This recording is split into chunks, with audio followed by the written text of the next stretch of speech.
So this problem is looking for the volume of the solution when we have 1.50 molar magnesium sulfate and we have 50.0 grams of that magnesium sulfate.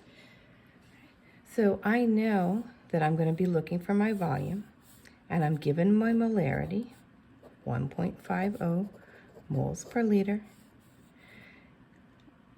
And I know my molarity calculation is N over V, moles over liters.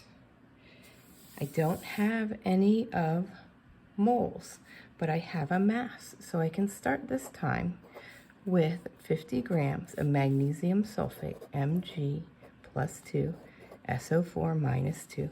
That's a basic ship. Figure out what its molar mass is.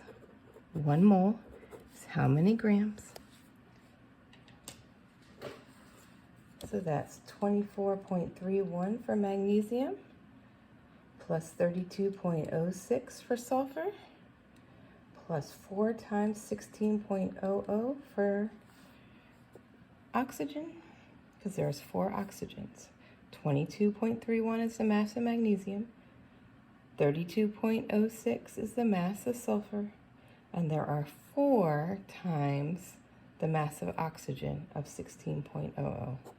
120.37, 2 sig figs.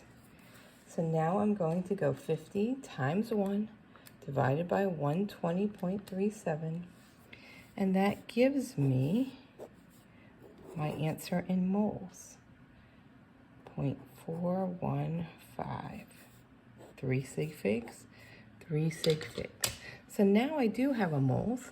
Do I have a volume? Nope, I'm solving for volume. My molarity is 1.5, so that goes right in there for M.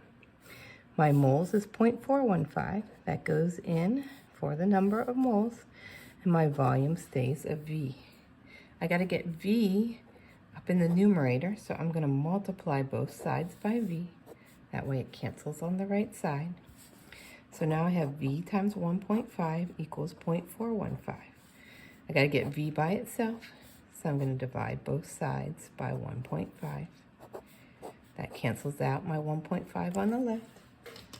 And 0.415 divided by 1.5 is 0.277. Let's go back to sig figs. 3 sig figs, 3 sig figs. So my answer, 3 sig figs, 0.277. What units are my answer? Volume is always in liters for molarity, because the whole units of molarity are moles over liters. 0.277 liters.